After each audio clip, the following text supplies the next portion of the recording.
Well, Dave, it's good to see you. Proudly wearing your Maverick Stars T-shirt there. Of course, a South Coast ambassador for the charity. And just firstly, tell us a little bit about Wimborne before we get to your club, the actual town and the area and what it's like down there, the kind of boxing scene, if you like, and also the community. What are the problems? What are the positives? So, for those that don't know the area, tell us a bit more about it.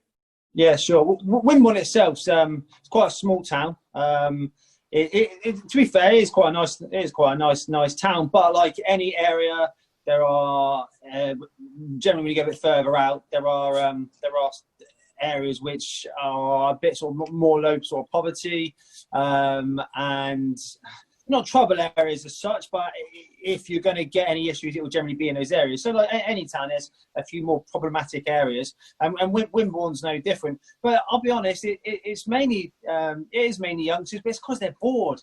They've got nothing to do, and they end up hanging about the streets. And when kids get together, they almost show off a little bit, and they're just bored. That's all it is. And I think I get on quite well with pretty much all the kids that are problematic kids. They're good as gold. You just got to give them a little bit of time, have a chat with them. They've all been here. Sometimes money's a bit tight, so not that we're the most expensive club, but money's a bit tight, so they can't always come. And we do our best to help as many as we can, but they're all good kids, and you have a chat with them. They're polite. You just got to treat them with a little bit of respect. And I think some people will see a group of kids and automatically think they're trouble and treat them that way, and then they almost play up to their name. But like I said, they're all good kids. They just need to be treated with a little bit of respect and just talk to them. But but Wimborne as a whole is a nice town. Boxing wise, there's nothing.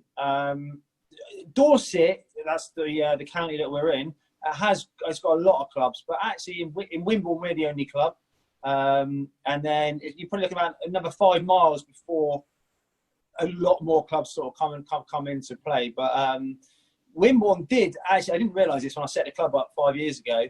It did have an amateur boxing club, which folded, I think, late 80s, mid 90s. I'm sure someone will quote me if I'm wrong, but around that sort of time.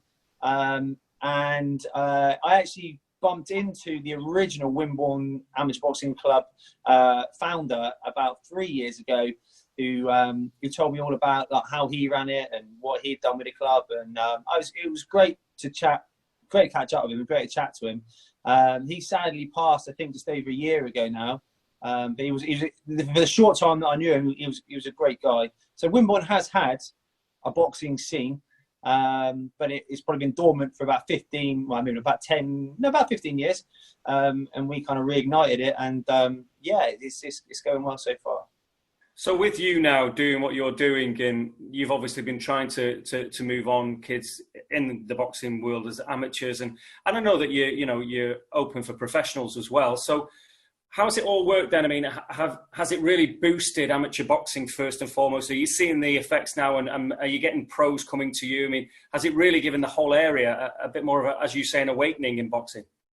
Yeah, absolutely. I mean, we're still heavily amateur based. We have a pro, and we have a lot of youngsters obviously are looking to take that step in time, which is great. Gives them something to aim towards.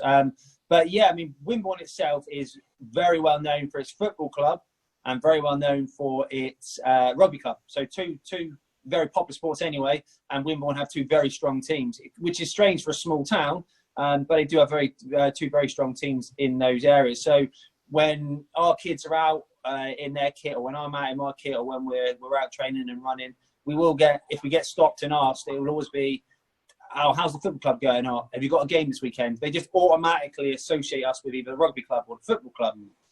However, over the last, I'd say, 18 months to 2 years, as you know, we're quite active on social media. We're very active within the community. And within the last 18 months to 2 years, I believe now that we're starting to close the gap between the football and the rugby scene. I mean, my dream would be to almost overtake them. I know it shouldn't be a competition, but it is. And Wimborne to be known first for its boxing, and then the football, and then the rugby.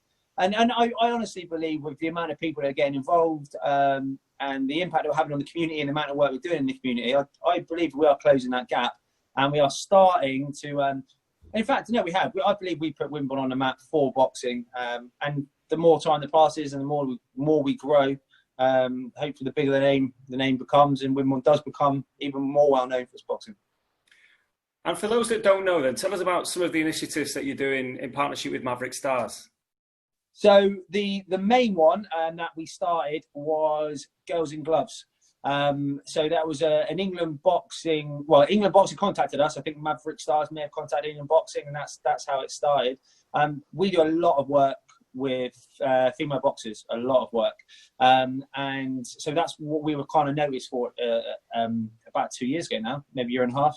And so we actually put a project together, because although we were doing a lot with female boxers, it was just all under like the Wimborne umbrella, and there was no real project or plan in place. So I sort of sat down and I put together like an initiative that would really target female boxers, and we could take this plan or this program into schools and have an impact on the girls in schools. Girls that might not be able to come to the club, whether that be for transport reasons, for money reasons. So we thought we took it to them, put it on their doorstep, and just got them involved and see how they found it. And it was a massive success. So it was just a local middle school. And from there, we had the school were really keen to get involved. I think we had 25 girls all sign up, and they participated for 6 weeks. The course was we had 25 at the start and 25 at the end. So retention was brilliant. And then I think about 3 or 4 of those girls have since come to the club and actually competed, and about 10 in total have come to the club and do it sort of for recreational and for fitness. And of the 4 that have competed for the club, 2 in February went out to Sweden and won gold medals. So that's how it all started. The plan was never to get girls from schools into the club competing. It was just kind of how it progressed and how things went, which was great. And then off the back of that, more and more schools started to come to us, and we took it out to different schools. And at its peak, so just before really the lockdown, we were probably training close to 100 girls in different schools, and that's generally in the local area a week, which is brilliant, absolutely fantastic. We were seeing some good club links between ourselves and other schools, but also other clubs were getting involved with other schools, and the girls were transitioning through to their club. So it was growing the female sport, and it all started through Maverick Stars funding, which was fantastic.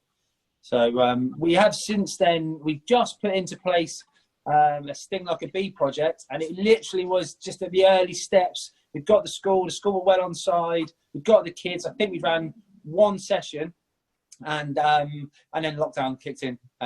So we've got all the kids, everything's ready to go. We just need another date, and we'll get back in there and get going again. And there was another initiative that we're running in partnership with Dorset Council that was going to be run from the club, where we were going to get some young people to the club, and we were going to work with them on a one-to-one basis to begin with, and then we're going to form a group with those youngsters and to deliver sort of boxing sessions to them during their day. And again, we had the kids ready to go. We had started that program. I'd started it voluntary a while back just to see if it had legs, and it really did, and we really were helping the kids, and it was great. And so we decided between Maverick Stars and the council, right, let's push forward with a 12-week program, and then lockdown kicked in. So we're ready to go with that again. But yeah, we'll just wait for lockdown to ease, and then we'll get back going. So like I say, Maverick Stars have been brilliant. They've really allowed us to put these projects in place, and they are needed. I mean, I don't think everyone realises just how much the council need projects like this, especially within sport. And within a week of like sort of speaking to them on the phone, they were here, we were having a chat, and their eyes were lit up when we said some of the stuff that we could do. So anyone listening to this, it might just be worth just having if you've got a project or an idea, just have a chat with your council or the local police, because they are begging for people like ourselves, especially in boxing, to put on projects like we are for the young people.